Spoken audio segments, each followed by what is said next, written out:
Yo, once again, it's on. Back at you one more again. Real Ken's TV in the house like kitchen sinks. Now, before we get into this afternoon's story, if you will, y'all jump in the comment section. Let me know where you're chiming in from. I'm in Lexington, Kentucky. Let me know your city, your state, your hood, your set, whatever it may be that you represent. And let us know if you're the man or the woman that you say you be. You know, oftentimes, man, in life, I get a lot of messages. People hit me on my hitter, 859-697-7676, 859-697-7676, or some prefer to email me at realkenstv at Yahoo, realkenstv at Yahoo. I've come to the conclusion or the realization that everybody is going through something. Whether it be financial, whether it be spiritual, whether it be just people just unhappy with themselves, unhappy with their lives, whether it's a weight problem, an addiction, drugs, alcohol,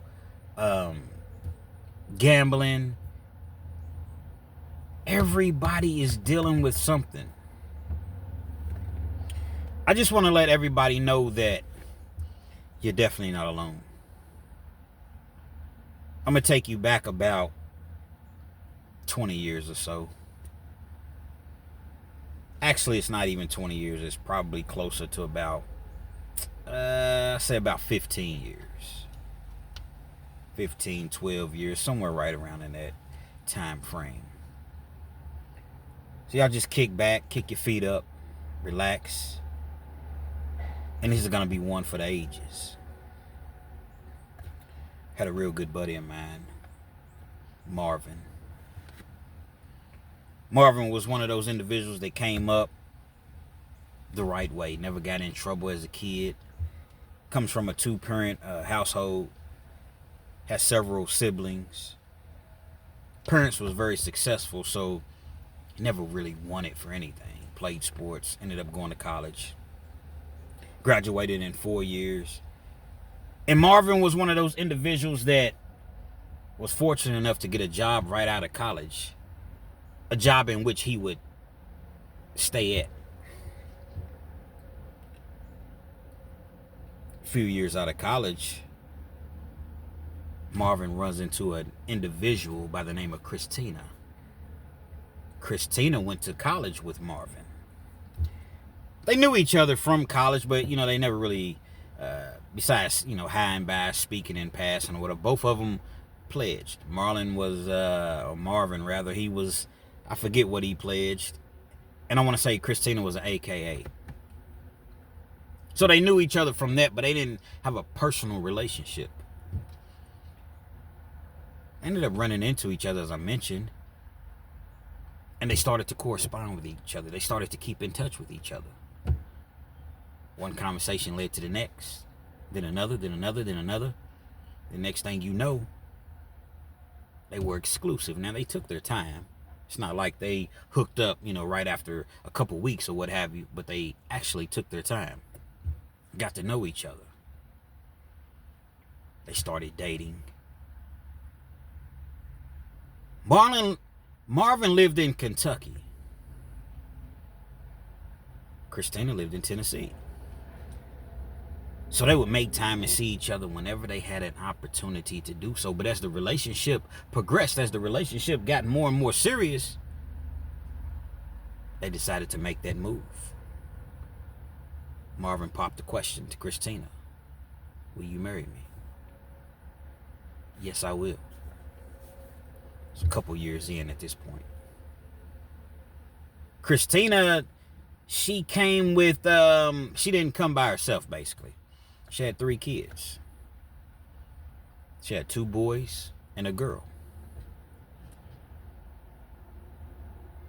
At the time, I want to say the kids were maybe, 8 and 6. The 8-year-old was a boy. And then the 6-year-olds, they were twins. So they were 6 years old, just a boy and a girl. They were twins. Christina came from a family in which twins were very, very common. Marvin didn't have any kids, but he welcomed those kids into his home, into his family, into his world, as though they were his kids. You see, Marvin was already established. Not to say that Christina wasn't. She was established. She had a college degree. She was doing her thing in Tennessee. But Marvin was all the way established. At this point, he had been on his job for, I don't know, maybe 13, 14 years right out of college. Was making over 100 G's a year. Working for the government, federal government. This dude was a real live, just responsible individual, and he was young. In the mid-30s. 800 credit score. No felonies.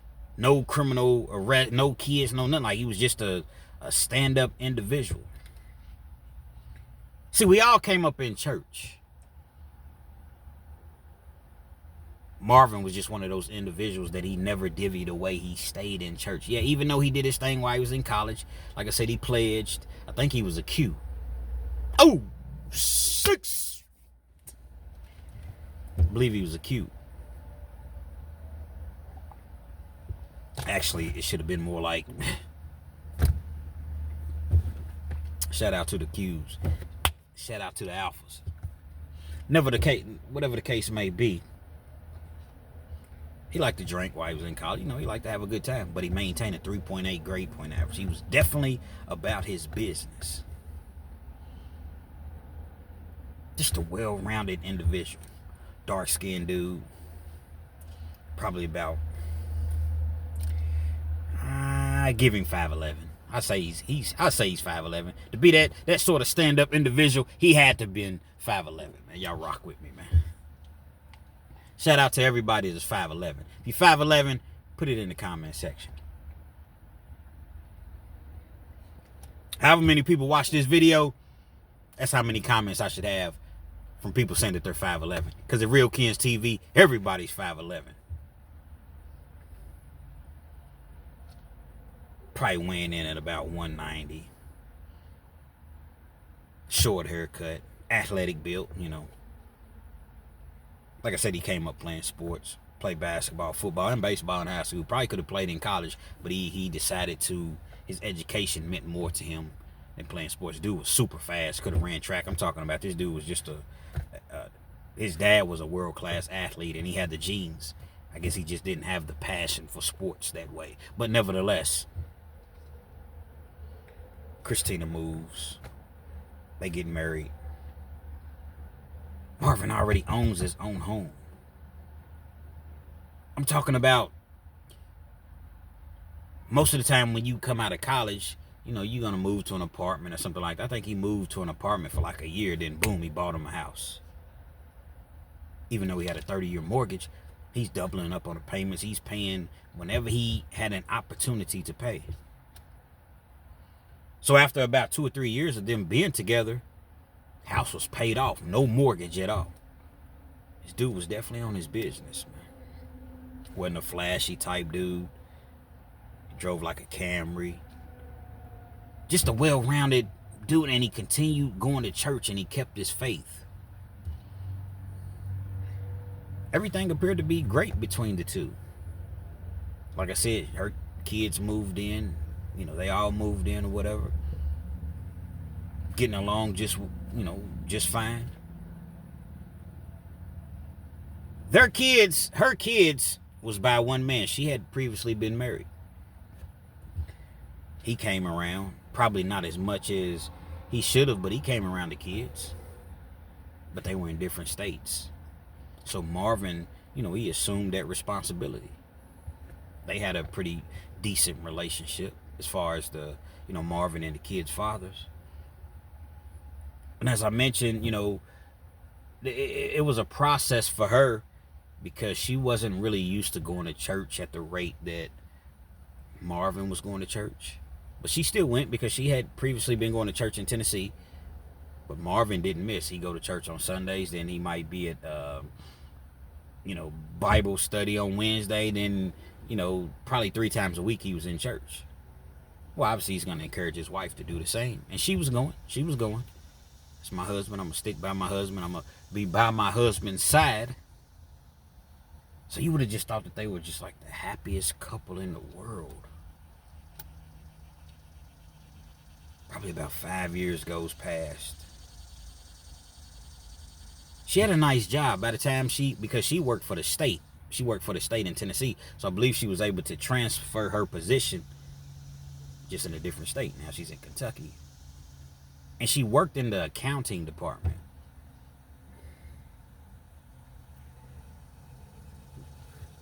It was one of those things to where at the time Marvin wasn't aware that his wife was addicted to lottery. Scratch offs, pick 3, pick 4. I'm talking about she's playing $30 at midday for pick 3 and pick 4. $30 at night and scratch off tickets. It was one of those things where she just kept hiding from him. And he didn't really know because they had a joint account, but they also had separate accounts. Every once in a while, she'd slip up and leave a lottery ticket laying around, but it was nothing to really be, like nervous about or to be worried about or whatever at the time. He noticed that there was a big change in his wife's behavior. Very, very moody. Very, very distant. Just cut herself off from the world at times. Then there were days that she was just happy and cheerful and couldn't quite figure this sort of behavior out.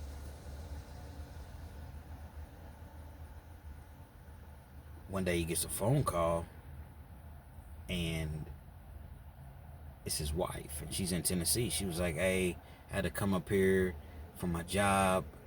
I'm gonna be up here for a little bit.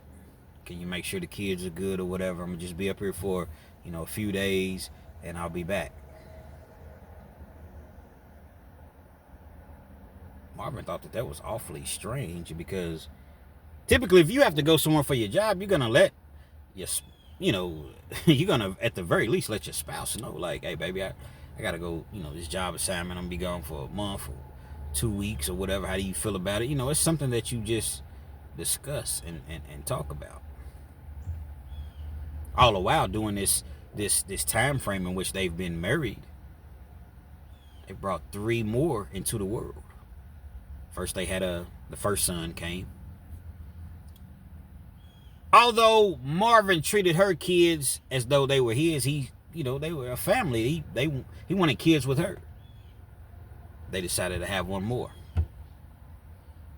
Did it relatively fast. I want to say the kids are like 14 months apart. When they go to have the second child, remember what I told you, twins running a family, twin boys. So they end up having 2 more boys, 14, 15 months apart. So here it is at this point, the kids are young. At this point, the kids are maybe 4 and 3, something like that.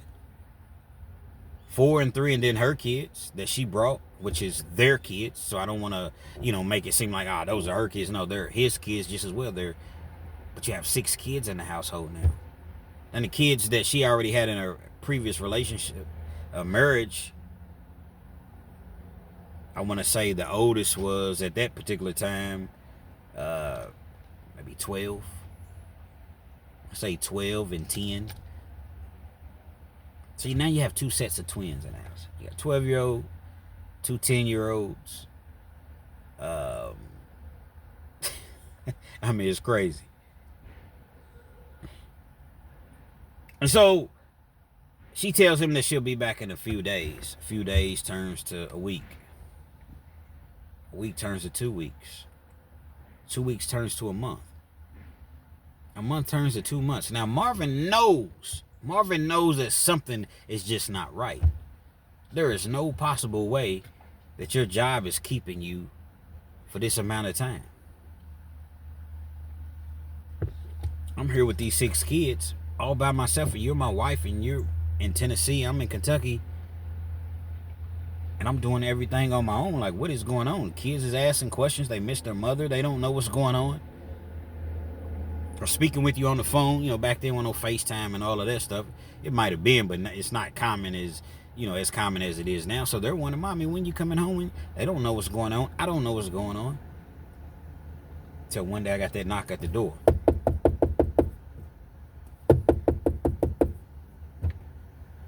Police, open up. Police, open up.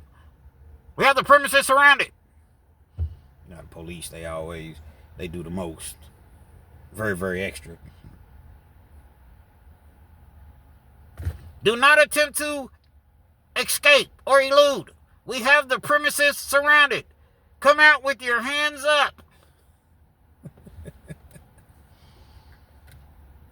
Marvin is like, what in the world? Comes outside, he got his hands up, but I haven't done anything. What is going on? They're looking for Christina, his wife. My wife is at work. What is the deal? What does your wife work at? Can you all tell me what's going on first? That's an individual that's never been in trouble a day in his life. Never. I think he maybe had one speeding ticket in his life. State agency that she had worked for in the accounting department, she had been terminated months ago, and she had an active warrant for her arrest. $50,000 embezzlement. Marvin's crushed. He's crushed. He's hurt. He's angry. He doesn't know what is going on. Are you sure my wife? My wife? Now, obviously, he's not going to tell the police exactly where his wife is at. Hell, he didn't know exactly where his wife was at. He knew what she told him. But he didn't know exactly where his wife was at. Just in Tennessee.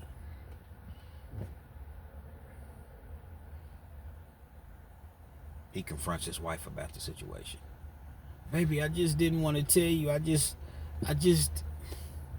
I'm so ashamed. I messed up.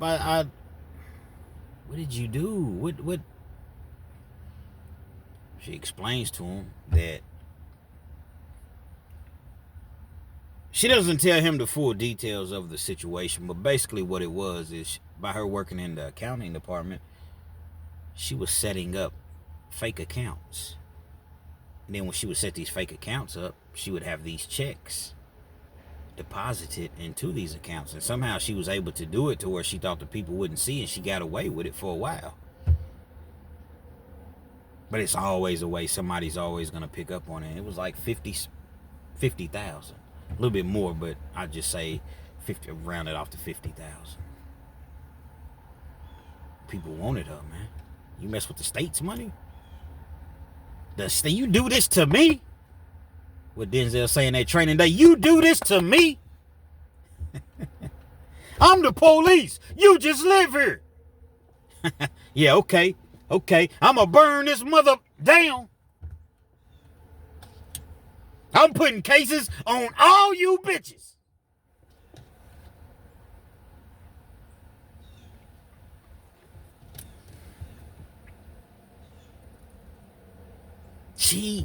That's the reason she's not coming home. She knows the people is looking for her.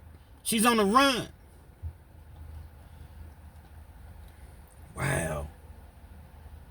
But you ought to put yourselves in this predicament, in this situation, man. It's not one of them short videos. You like your 12, 15-minute videos? Absolutely nothing wrong with that. But at Real Kens TV, it's 30 minutes or better. Respectfully.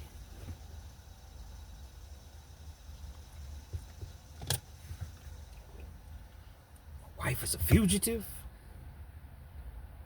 Everything is clicking in his head now. Everything is starting to actually make sense. Listen, baby. Listen. I'm hurt. I'm disappointed. I'm angry. But we're going to get through this, and we're going to get through it together. For better or for worse. I need you to come home. I'm going to get you an attorney. Turn yourself in, and we're going to do this the right way.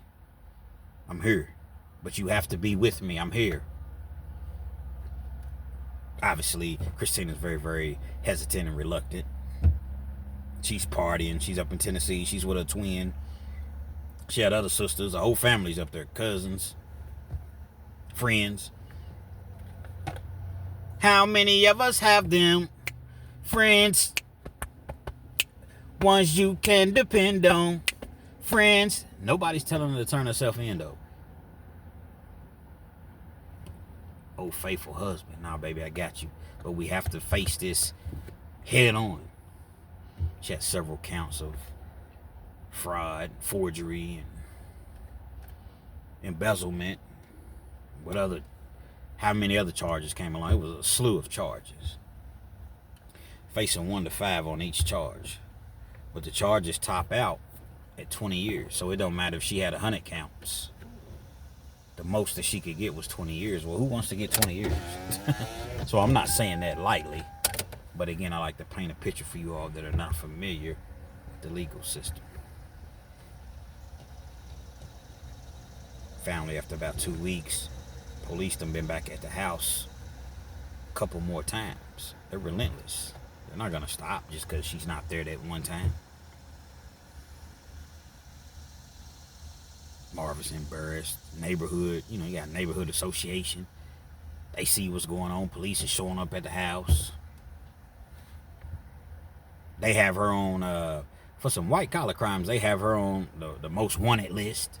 Not America's most wanted, but like they have her, like the town had like a little, because they live outside of Lexington in a small town, small city.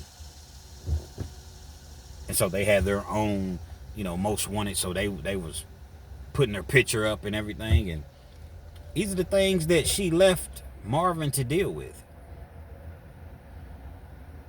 As I mentioned, finally she comes back home. Marvin gets her a nice attorney, not no $5,000 attorney.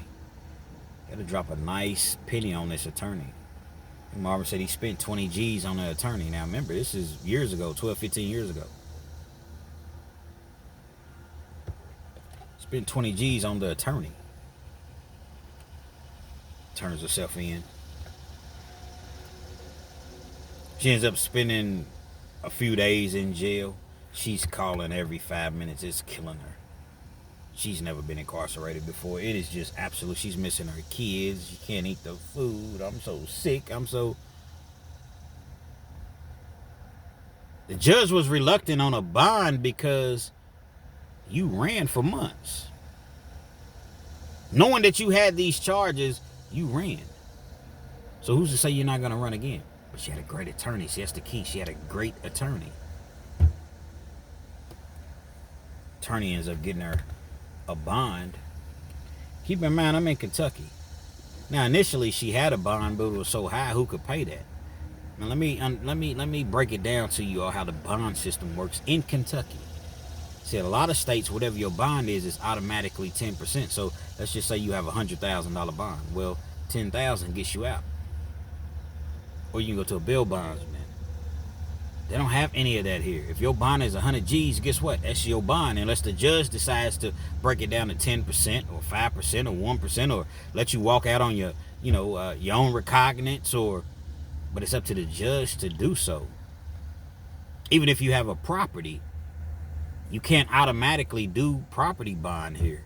The judge has to say, okay, I'll grant you a property bond, but your property has to be double of the amount of what your bond is.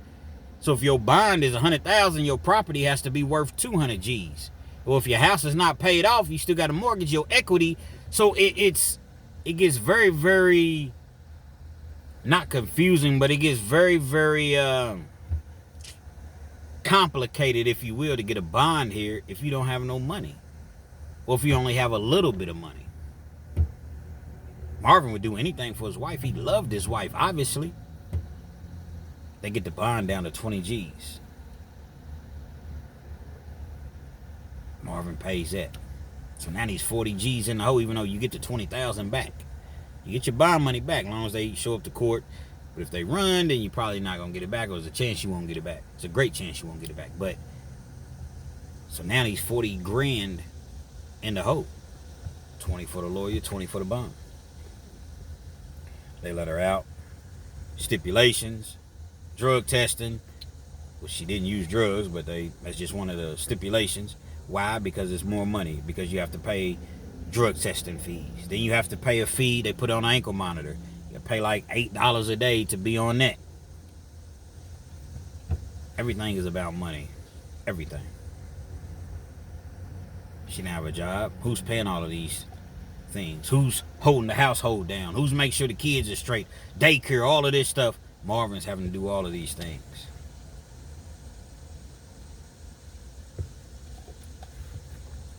She's out on bond for 6, 7 months, 8 months. Can't go to trial. She's guilty, plain as day. But she's a first-time offender, and it's a white-collar crime, non-violent. Marvin dips into his 401k. That's how he was able to pay the lawyer $20,000 and pay the $50,000 off in restitution. Dips into his 401k. Whatever the penalty was for him doing so, 25, 30%, whatever it was, had to pay that. But again, anything for his wife, anything for his family. So now it's time for final sentencing. Christina, his wife, takes the plea deal. They give her 7 years. But then you come back like 45 days later, roughly.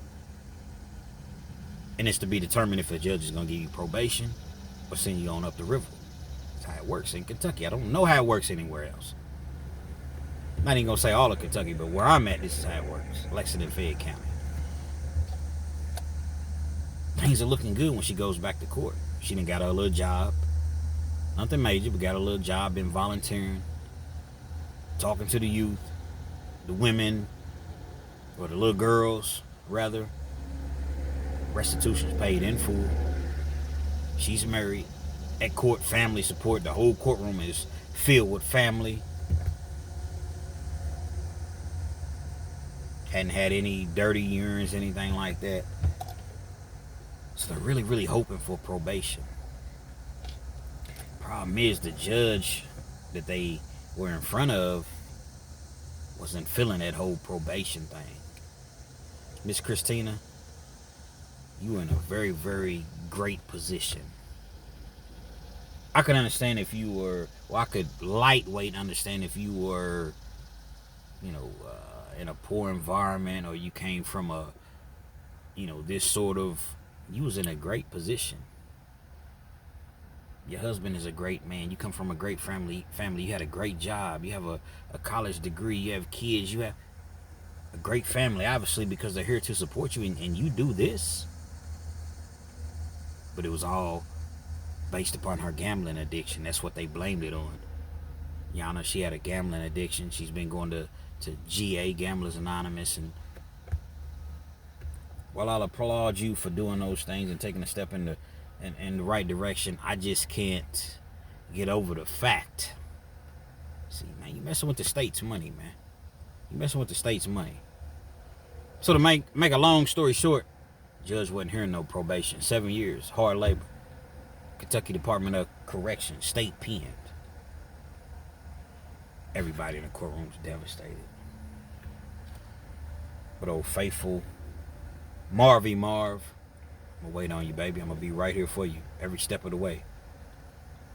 7-year sentence in Kentucky. You do 17 months before you see the parole board. It's 20% of your time. You do 17 months before you see the parole board. You be without my baby all this time. But I gotta be strong for the kids. The kids don't really quite know, all of them don't quite know exactly what's going on. I got to be strong for the kids. 3 kids that wasn't even his, but they became his when they became married. So they're as one. He's making sure, the family, they're helping out the kids. They're going up there for summer breaks and holidays, and the father's stepping up a little bit more, whatever. So everybody's working in concordance. If that makes any sense to you, y'all rock with me.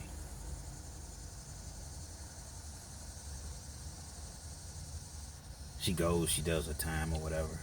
During that process, when you go to the Department of Corrections, they recommend certain classes, certain things that they want you to do. They wanted her to take the SAP program, which is Substance Abuse Program. The thing that's so significant about the SAP program, it's like the parole rate is almost 90%. You take SAP, you're probably gonna go home unless you did something just heinous, and you just jumping in SAP. You done kill 15 motherfuckers. You're not gonna get parole. But I'm just saying, for a crime such as hers, she didn't want to take SAP. Why should I have to take a substance abuse program? I don't even smoke weed. I drink, but I don't have a substance abuse problem. What she wasn't understanding was that when the parole board tells you to do something, you do it. You don't question them, you do it unless you want to serve all your time out. Although you didn't have an addiction to a substance abuse, you had an addiction to gambling, which puts you in this sort of situation that you're in. It's all the same. It's an addiction, but it's just a different form of addiction. Like I said, you got people addicted to porn. You got people addicted to drinking, smoking, you know what I'm saying, drugs, whatever. Hers was gambling. She goes back up for parole. Well, she goes up for parole after 17 months. She's taking other classes, just didn't want to do the SAP program because nobody wants to do SAP. It's a strenuous 6-month program. It's 24 hours a day. Inmates telling on other inmates, because it's all about accountability, getting rid of the criminal, addictive thinking. So if I see you doing something that you're not supposed to be doing, I must tell on you. If not, I could be thrown out of the program if somebody sees that I seen, because you have mentors. So if somebody sees that I seen you doing something and I don't report it, guess what? I'm subject to get thrown out of the program. So you got to write a ticket on a person. When you write a ticket on a person, you meet with that individual that wrote the ticket on you. They bring it to your attention. You reach out, shake their hand. The reason that we're here today and the staff is there witnessing it. You stayed in the shower 2 minutes. You're supposed to be out of the showers at 11. You was in there until 11:02, 11:01. It's all about accountability. You're supposed to be like, you know what? I'm going to work on that. I take full responsibility for my actions, and you extend your hand. I'm going to work on that. But you got individuals. Come on, man. It's just a minute over. They don't make it. SAP program, a lot of people it's strenuous. She wasn't trying to do that. She goes back up for parole. She's thinking that these other 3 or 4 classes she's taking is going to be enough. But the parole board wants to know, well, why didn't you do SAP, what we told you to do? Okay, well, since you didn't do it, come back and see us in another 12 months. Come back and see us in another 12 months.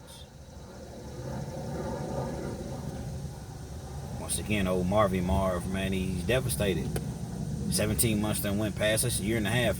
Kids is away. He's taking the kids every weekend to go see their mothers, and it's just stressful on him because you didn't want to take SAP. Now they give you another 12 months. She still didn't want to take it, but she went on and took the SAP program. Jumps in SAP. After about 2 months, she gets kicked out. You have to participate in SAP, and you have to be a willing participant. And if you're not, you're going to get thrown out. She gets kicked out for not participating because she had that mentality. She had that demeanor, that attitude of, man, I don't need to be here. I ain't no drug addict. She's hearing all type of drug stories or whatever. But she hasn't taken responsibility. She doesn't think that she needs help like that.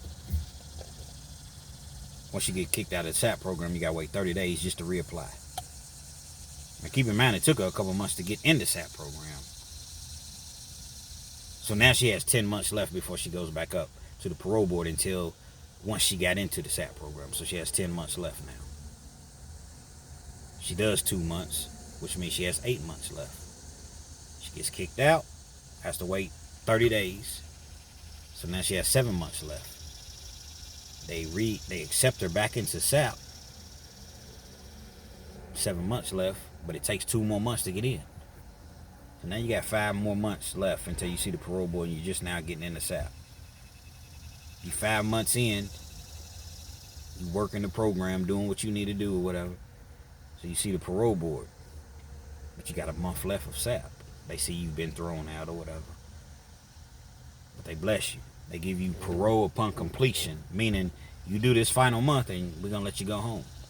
She does the final month, gets out, everything is beautiful. They got a job lined up for her. People in the community, people at the church, everybody is really, really coming together. They've been together really to support Christina. Being that you did 2.5 years and you did those classes, every class you do in the Department of Corrections in Kentucky, they knock 90 days off your sentence. Meaning that she probably had like a year left on parole and she was out of the system clean. There was no restitution because, like I said, the restitution and the significance of the restitution is because if you have restitution, it's, let's just say a significant amount, 40,000, right? In her case was 50. No matter how long you out for on parole, say your parole date is supposed to end 1.5 years after you're out. As long as you have restitution, you're going to be on parole. So essentially you have a life sentence on the streets. Unless you can pay that 50,000 off. You're going to stay on parole until that full restitution is paid. I think that's some absolute BS. But that's what it is. She didn't have to deal with that. Good old Marvin. Marvin, made sure everything was cool. Comes home. House. Everything is cool, man. Clean home, kids, marriage, stability, family. She's going to church. She gets back to going to church or whatever with old Marv.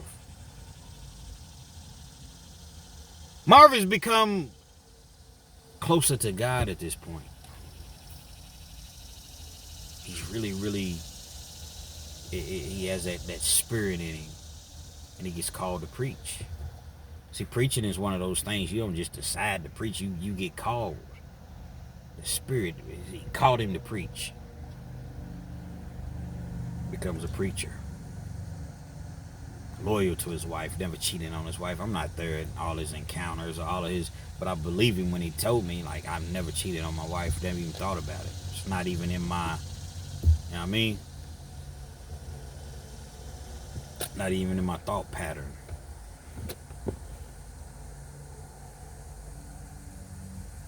About a year goes past, 1.5 years, she's off parole. 2 years goes past.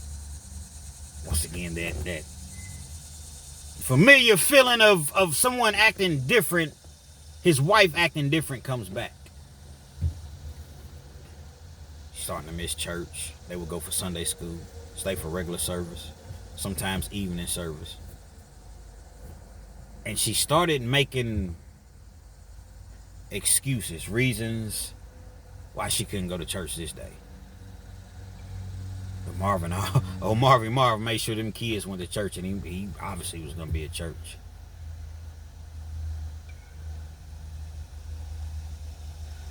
Probably after about another year of this, it was to the point to where she wasn't going to church whatsoever.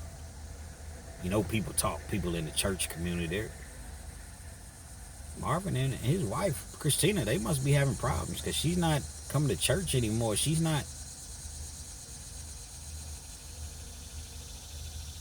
going to Tennessee more and more often. Once again, going to see her sister. I just miss my family. Come to find out she's going to Tennessee. Yeah, you're seeing your family, but you're partying a lot too. You're doing the most. Found a little dude up in Tennessee that she knew from back in the day. They kicking it every time she goes home.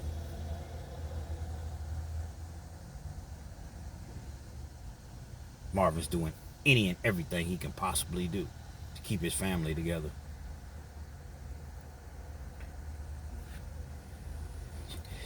Excuse me, you all, and that won't be edited out, respectfully. You can try to do anything that you can try to do, but it takes two to tango. Can't just be one person that's all in.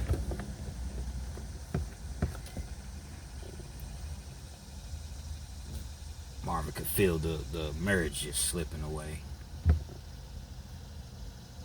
All the while he's staying faithful, he's praying, man. Praying, man. God, please bring my wife back to me. Fix her heart so that she will come back to me. This is what I know. This is what I love. They never even had sex before they got married. This is the sort of relationship that they had. One day, that dreaded conversation, those dreaded words that he knew in his mind that ultimately was gonna come, they actually came.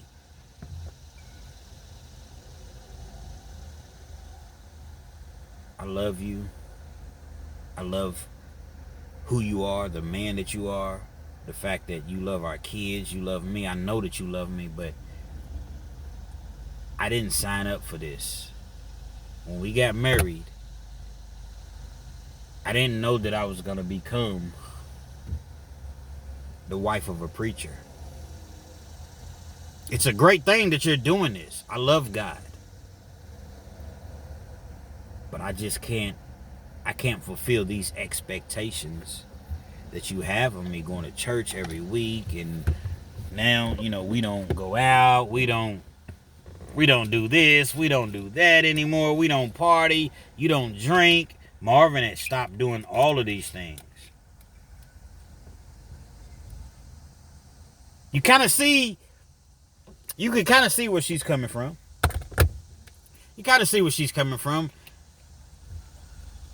This is not the person that I met, but Marvin evolved. Y'all rock with me. Marvin had evolved, so he wasn't the person that he once was.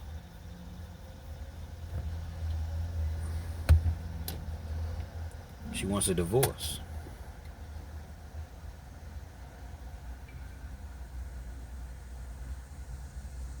One could imagine Marvin's crushed. He's trying to talk her out of it. He's trying to, he's praying, hoping that, she'll have a change of thought, change of mind, but he's trusting in God that, Lord, if this is your will, if this is what you, desire for me, then I know that everything's going to be okay. But it still hurts. Ever had a woman leave y'all fellas? Or vice versa. Women, a dude leave you and you really love that person and they just leave you. They don't want you no more. Man, that hurts, man. Hurts. She meant what she said, and she said what she meant.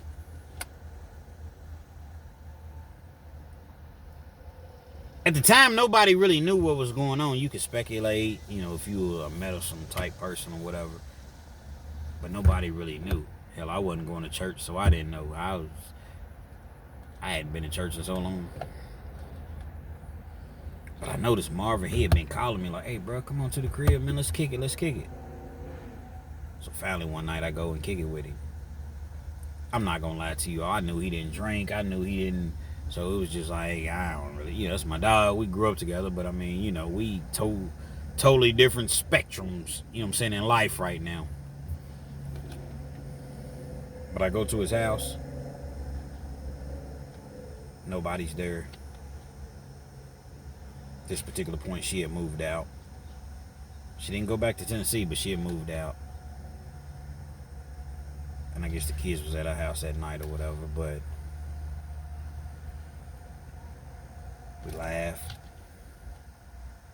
We cried. But when I went to his house, I didn't even know what was about to transpire.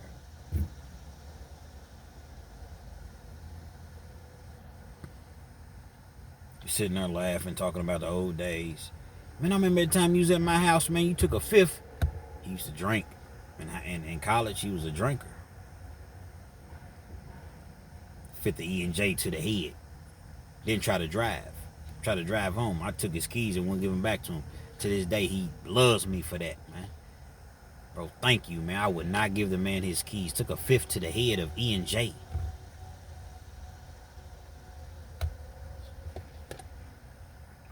Nah, bro, you ain't driving nowhere, man. That's how close we were. He's talking about the good old times, and all of a sudden he's like, "Hey, bro, go in that closet right there. Would you grab something for me?" So I go in the closet or whatever. Wine. He didn't drink anymore, but it was some wine. I go grab. He tells me he's direct. Yeah, go on the left side. You sure? You got the wine or whatever. We drinking wine. He didn't want to drink any hard liquor, but he drank some wine, and he's just telling me everything that's going on, and I didn't know everything that I'm telling you all. He's just telling me this. That's when the laughter's turned to tears. So I don't like to see anybody cry, but women are more, and no disrespect, women cry more easily. You know, it's more common to see a woman cry, but when you see a grown man cry, man, a grown man just break down crying, especially in individuals that's not the most emotional person in the world, it really, really does something to your spirit. It did something to mine. Had me shedding a tear once he told me everything that was going on, and then it went to just being hopeless, helpless. And I kid you not, that man got up, went to another part of because we was in his basement, and he came back and he had that thing, man. And he's telling me how hopeless he was. I just can't take it no more. That's my wife, man, my kids, man. I'm nothing without my kids. She's talking about going to Tennessee and taking my kids away from me, man. I'm not going to take it no more. He had that thing to his head, man. I'm in shock. I'm in awe. I didn't know that I was coming down here for this. I don't know what to do. I don't know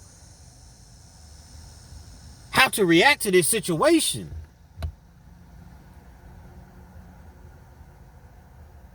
Tears streaming down his eyes, man. I mean, y'all can feel me. To where you've gotten to a point in life, I've been there. Not afraid to admit it. Go back and look at some of my older videos for y'all that don't know and haven't seen. Go back and look. Get to a point in life to where you just feel like nothing is going in your favor. It's never going to get any better. And you just tired of the pain. For me, it was because I knew I was going back to prison, and I was just tired of the disappointment of I was putting on my family.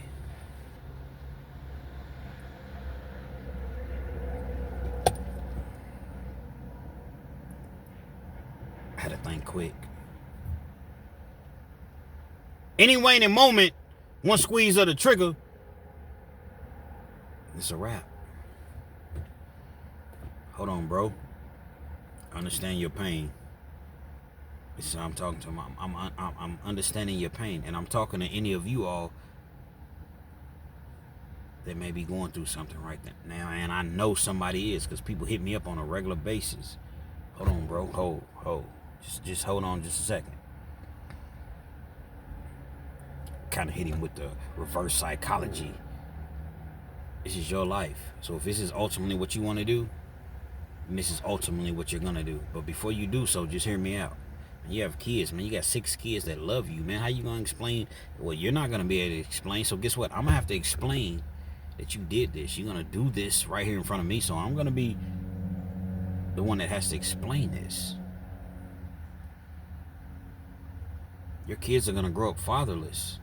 They need you, bro. I understand that you and your wife is not making it or is not working out or whatever. But keep that faith, man. See, we all, in my opinion, need to have a higher power. Yours may be this. Yours may be that. But whatever it is, you need to have that faith in that higher power, in my opinion. And bro, if you do this, you just giving up, man. You allowing her to win. You allowing the enemy, the devil, to win, man. Your kids need you. What about your kids? But I'm calm the way that I'm speaking with you all, man. I see a Bible laying on the table. I said, just chill for a second. Just allow me. He sits down, but he still got it in his hand. Still got that thing in his hand. Pause. Double pause. Even though this is a serious story, I got to pause that, saying he got that thing in his hand. For whatever reason, takes me to Genesis 37 through 50, the story of Joseph. I understand that everybody doesn't have the same beliefs. I get it. But I'm going to tell you all my beliefs. And anybody that knows the Bible, the story of Joseph, to where his brothers threw him in the, left him for dead, for the people to come in, and he was the son, he was the chosen one. He was the son's, or the father's favorite son or whatever. Left him for dead. Thought he was dead, only to be rescued. He comes back, and the same brothers that threw him in that ditch, that left him for dead, ended up needing him, because he became one of the most powerful individuals in Egypt. So those same brothers, they didn't know who he was. Initially, they didn't know. But it was a famine. It was a 7-year famine. They needed food. They didn't have any supplies. They didn't have anything. Joseph could have easily been like, nah, man, y'all left me for dead, so forget y'all. I ain't doing nothing. But he didn't. Story of forgiveness. Story of perseverance. When things are not going so well for you, you keep trust and you keep your faith.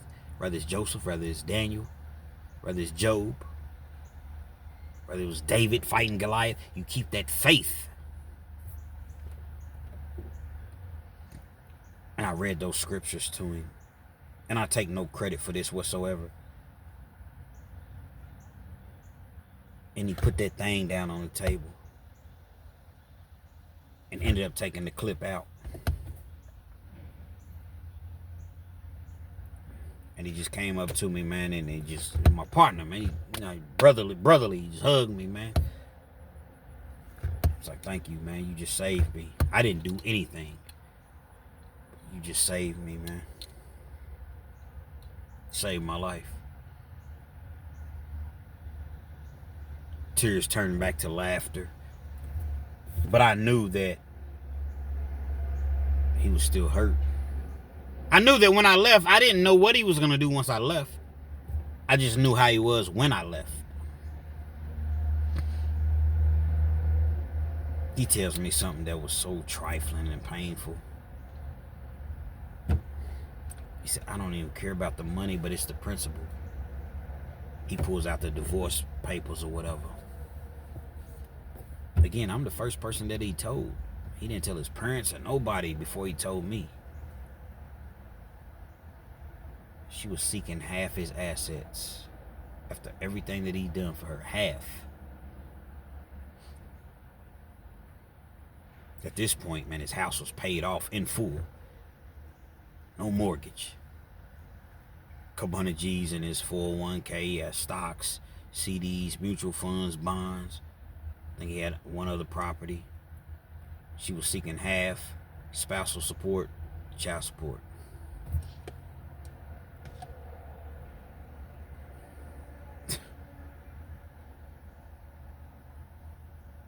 But he still didn't hate her. Still never spoke ill of her. That was the mother of his kids. Didn't agree with what she was doing, but I never ever in life heard him speak bad about her. When it was all said and done, she got half his 401k, whatever he had in his stocks, whatever he had in his mutual funds, whatever bonds he had, half the property, and she tried to take the house that he already owned before they even knew each other. Got together, rather. She tried to take the house. The judge wasn't buying that. The judge let him keep his house. But let me tell you what the judge did, though.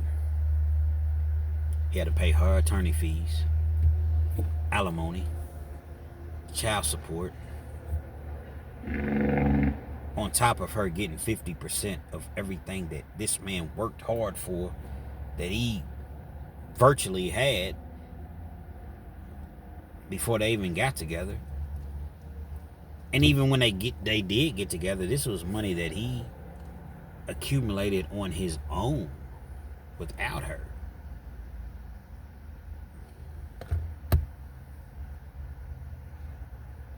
$3,500 a month is what he had to pay.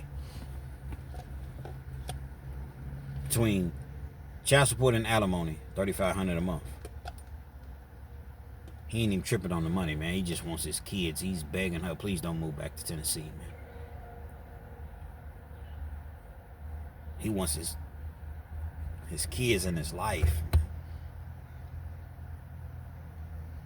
All the while all this is going on, these are the things he's telling me. So in the future, while this is going on, blessings was he was just continuously just being obedient, just trusting, even though the change came, and it seemed like change, sometimes it don't happen fast enough. We want it now. It's my money and I want it now. Sometimes it comes on a turtle. Sometimes you got to take the stairs. Oftentimes you got to take the stairs. Every once in a while you might be able to take the elevator, but oftentimes, the majority of the times, it's the stairs you got to take. Started getting little bonuses at work that he didn't even know anything about. Looked up and he got a promotion, a big promotion. Now he's making $160,000, $170,000 a year. But the paperwork, the petition, all that stuff is already in. The divorce gets finalized. She gets her money or whatever. Unfortunately, his grandfather passes away. Grandfather was up there in age. We all gonna go at some point. Condolences, but we're all gonna go at some point. He didn't even know grandfather leaves him like $200,000. But he's already a made man. He ain't never took no handouts, or his parents was well off. They weren't rich, but they were, they were middle class. But they prepared him for this world, and he took heed to it. So he never really had to go to his parents for anything. Took that 200 G's, whatever was left of it or whatever. I don't know if they took taxes, whatever. Put it right back into his 401k. So guess what? All the money that she took, it was replaced, and then he had even more after that. Lifestyle went on just fine. He ended up a couple years later winning in court to where he got custody of his 3 boys. He ends up getting custody of the 3 boys. There goes the child support. I'm sure he probably still had to pay like a little alimony or whatever, but it wasn't $3,500 a month. See, oftentimes when your enemies have an intention for you to, the intention rather of evil, God's gonna come through and make your enemies your footstool. But he never ever disrespected her. He remains close to her to this day. As far as a cordial, not close. So let's rewind that. My manual rewind. He remains cordial with her to this day. The other 3 kids that weren't even his can come to him at any time about anything. They're older now. They're all adults. Except for the youngest twins. They're still in high school. I think they're seniors. They're all doing well in life, in college, military, whatever.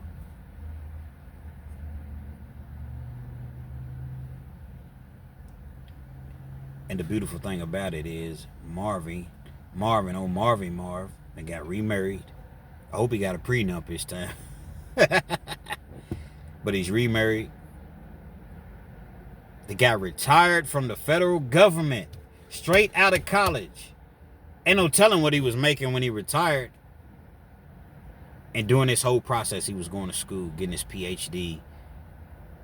And now he's a college professor at a major university. And he's a preacher. He has his own church. I don't see how he does the two. But he has his own church.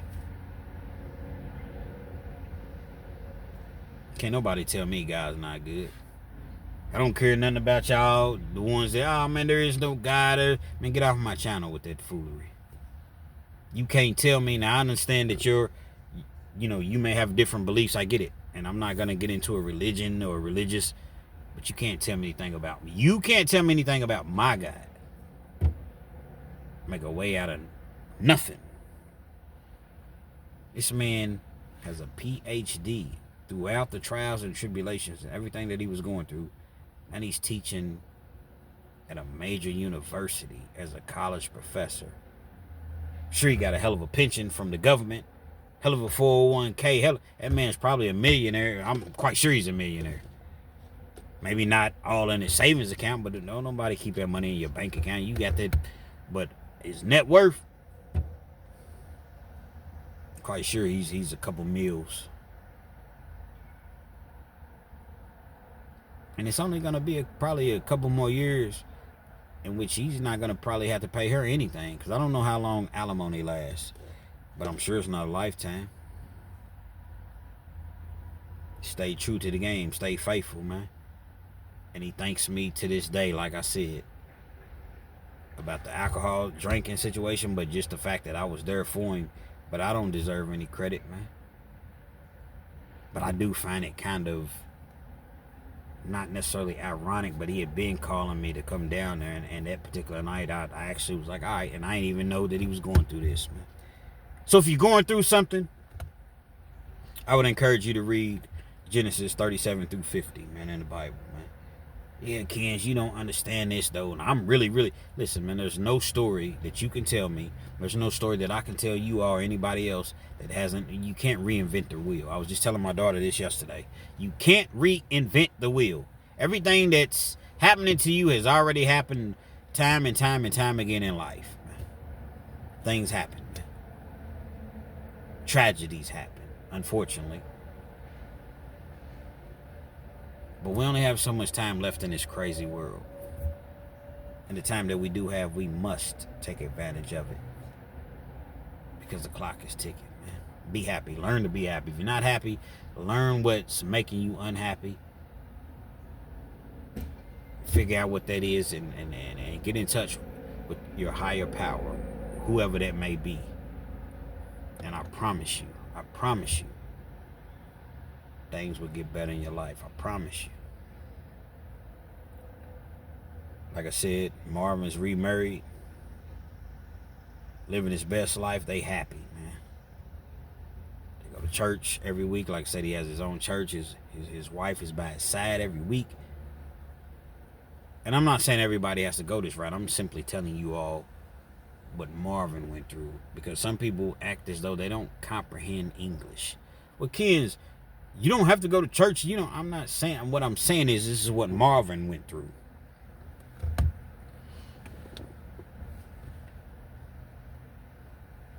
He told me recently that, well, not recently, probably about 2 years ago, that his wife called him, his ex-wife called him one day and said, the biggest mistake I ever made in my life was listening to my friends and my family. Going back home, partying, living my best life, when all the while I was living my best life when I was with you. And I blew it. And I regret that, and I'll regret that until I'm no longer on this earth. Think about what you're doing when you do it. Oftentimes, man, you wouldn't. I know relationships, you get mad and that person is you know, makes you upset or whatever, but just think about it now. Pros versus the cons. I'm not saying stay in a miserable situation. But think about, does this person really, I know this person gets on my nerves. I know this person does this and does it, but does this person ultimately love me?